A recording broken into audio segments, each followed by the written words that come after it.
Bismillah, maashaallah, tabaarakallah. Egaa hordoftoota kiyyaa irraan tana ittoo yookaan waxii shiroo nafeessee jira. Kanaaf haala kanaan sikkinna godhatiniin haala kanaan suugutti wanni jedhe jira harcee jechuudha. Haala kanaan hojjechuu barbaade hedduu takka shiroo nafeesse jechuudha. Gara xumuraati irratti kana fakkaatti shiroo sikkinna jettee fi hedduu mi'aawaa ta'e akka wajjin hojjannee dhandhamna. Ofuma kiyyaaf dalagachuu barbaadeeti shiroo qofa jechuudha. Ni jira mi'ittoon osoo jiru shiroo nafeesse haga xumura viidiyoo kanatti na waliin tura. Assalaamu alaikum warahmatullahi wabarakatuh. Jarra jirtu hordoftoota kiyya jaalatamuuf kabajamoo akkam jirtanii fayyaa keessanii alamanni isaanii keessan dalagaa fi akkamiis nun jaalala akka daansaadha alhamdulillah.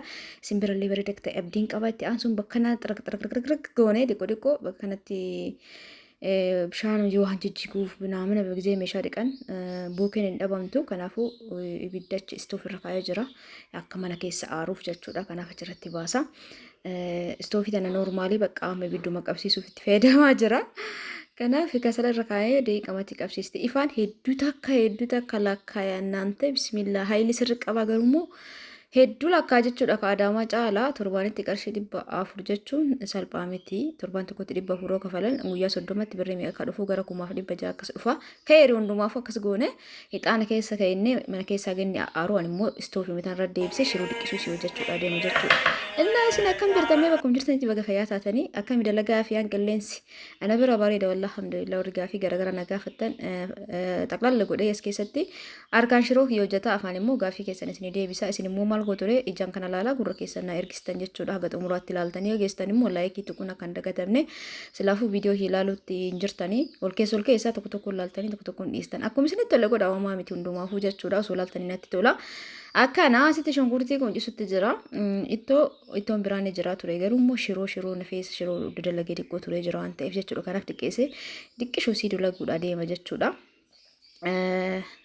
Haala kanaan shunkurtii kiyya eega quncisee dhiqee qullubbii quncisee waan hundaa qopheessaa afaaniin immoo isinitti haasa'uu namoonni gaafii tokko na gaafataniif jechuudha.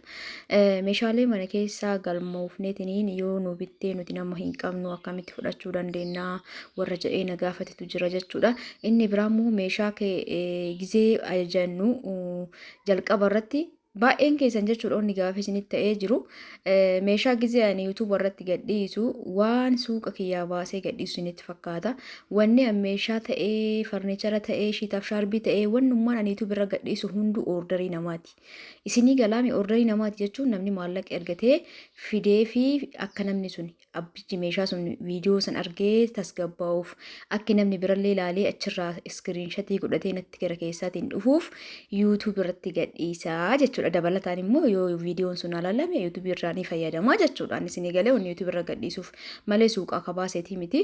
Ani online itti dalaga suuqa banee wajjin gamas jechuu osoo hin taane yoo inni namni na ajajate dhaqee finfinne irraa fichisiisaafi jechuudha.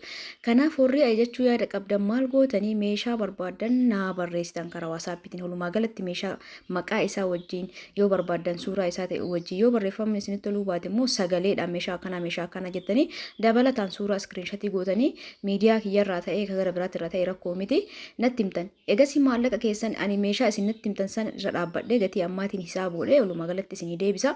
Maallaqa keessaniin ergattanii isinii fichisiisaa. Egaa isinii fichisiisee meeshaa na bira ga'een booda viidiyoo godhee YouTube irratti gadhiisaa. Saniin booda roottotti rattabee maatiin keessan akka dhufee isinii fudhatu maatiin itti ergitan. Namni kaluu ta'e immoo hangeessuu natti tole isinii geessa jechuudha. Seerri hojii kiyyaa akkaataa itti dalagu akkanaani meeshaa kana gizee bitu koomishinii na herreeddaniiti jechuudha. Kan isinii bitee qopheessee reedii godhee yoo dhiyoo ta'e isinii geessa yoo kaluu ta'uu baate immoo maatii dhufee fudhata. Hundumaafuu konkolaataan keessaniin jechuudha.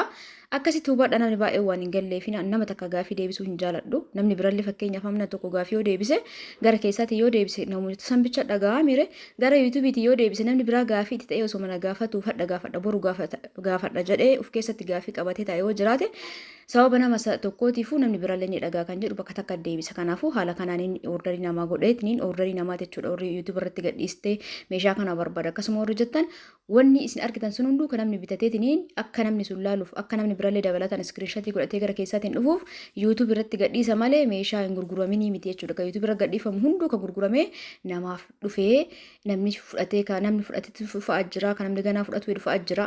Baay'inaan garuu YouTube irra gadhiifamu kan namni orderii godhate jechuudha. Egaa kallattii maaddistii irra kaa'ee zayitiitti qiceen booda zayitiin xiqqoo yoo isin ho'ite qullubbii adiitti godha. Qullubbii adillee faqafaqee jira argitanii jirtan jedheetti yaada. Egaa hordoftoota kiyya sagalee muddamaan irratti hidhaa jira. Ani guddaan shiroo hojjedhuuf asirratti osoo shiroo isinitti agarsiisuuf osoo hin taane akka isin hin dabbarreef ijaan kana laaltanii namni shiroollee ilaaluu yaadda yoo jiraate ijallee ilaaluu yoo yaaddanii jiraattan ijaan laalaa waan dubbadhu kan akka irraa hubattanii fi namoonni shiitaaf shaarbii immoo yoo nu bitti koomishinii akka nu warri jettan shiitaaf shaarbii na bira jiroo ta'e koomishinii doolchee isin irraan barbaadu warri narraa bituu keessaniifuu hedduutti gammadaa hedduutti akka isin galateeffadhaa ulfaadhaa galatooma koomishiniin barbaadu waan mana kiyyaa baasee isin gurguroo jiraate shiitaaf shaarbiidha.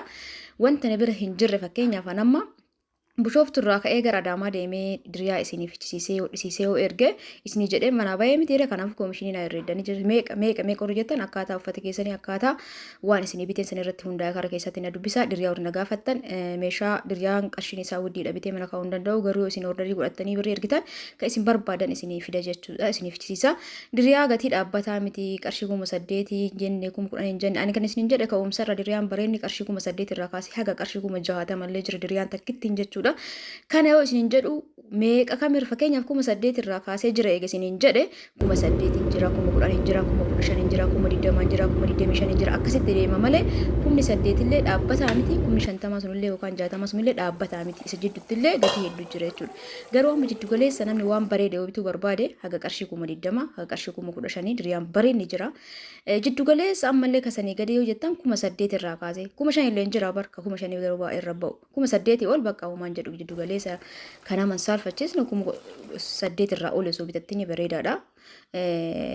Akkuma isin jedhe kana dhaabbataa miti jechuu barbaadeeti akkasitti hubadha karaa keessatti na dubbisaa kana bira jiru immoo qarshii 4,300 galee jira kan duraan 2,000 illee gurguraa ture 2,800 3,500 gurguraa turetu 4,200 dhufe jechuudha. Sunillee fakkii diriyaati yaa'u carqiin garaagarummaa qaba malee diriyaa shiitaa jennanu shaarbii isaa wajjin maakii jechuudha. Kennaaf nama saalfachiisuun illee gatiin isaa baay'ee rakkasaa qarshii 4,300 jechuun baay'ee takka xiqqoodha jechuudha. Kanaaf dhuftanii ordarii godhachuu dandeettanii shiitii qofa illee namni barbaadan hijaabota illee PC isaa muluu yookaan darzana walakkaa darzana tokko illee barbaadan isiniif fichisiisa.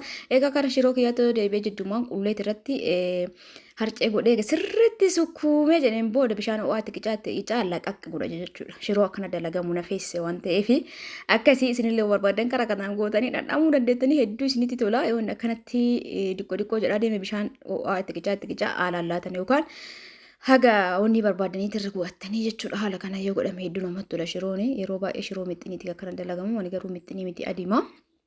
Akkanan isin jaa namni shiroo mixinii baay'ee takkan fayyadamu yoo fayyadamu baratan garuu mixinii malee nyaatan anam yeroo baay'ee shiroo adii fayyadama jechuudha. Garuma garatti barbaree addumatti namni baay'een immootu barbaree adda baasurraa mixinii wayii jedhee mixinii fayyadama sun akka filannoo abbaatiin garuu yeroo baay'ee shiroo adii adduma aditti daasisa yeroo kana feesipi qofa mixinii godhee daasa malee jechuudha biraan diqeesse akkana isin jaa hundumaafuu shiroon ta'e nageettee jirti hordoftoota kiyya kun nyaatuuf qophii taasisee jira.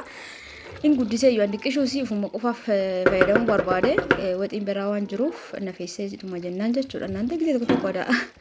Akkanatti sakkanni jettee jirti barbaree garmalee ittiin baay'isnee beekaatumaanii garmalee adii miti jiddu galeetti rabaasee jira.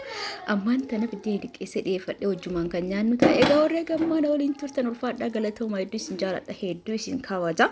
Hundi keessanuu laayikii tuquu hin dagatinaa yuutuubiin dadhabee jira haa ta'uutii piliis warrummaan laaltan laayikii tuqaan isin jaa hordoftoota kiyyaa yoo viidiyoo nama laallamu baatee hamileen nama das naman jedhu bakka viidiyoo itti aanu hojjechuuf osoo inni hojjetanuu baay'ee jiraate ejji kan laallamne maal godhaa hojjedha ka jedhu hamileen nama caba jechuudha. Kanaaf piliis laayikii tuquu hin dagatina akkanatti shiroo keenya amma biddeen irratti baasnee dhadhamne wajjumaan laallaa haa nyaannu biddeen xiqqoo qopheeffadhee jira amma dalagaa hedduumatti jira jechuudha. Jidduumaan kana sagalee irratti dhutti jira malee kunoo shirri seentii tana fakkaatti biddeen walakkaa miti ruubii yungeettu gimmaasha deebi'ee gimmaashaati amma hin dhadhamna bismillah kun asitti immoo bishaan dhugaatii keenya qopheeffannee jirra.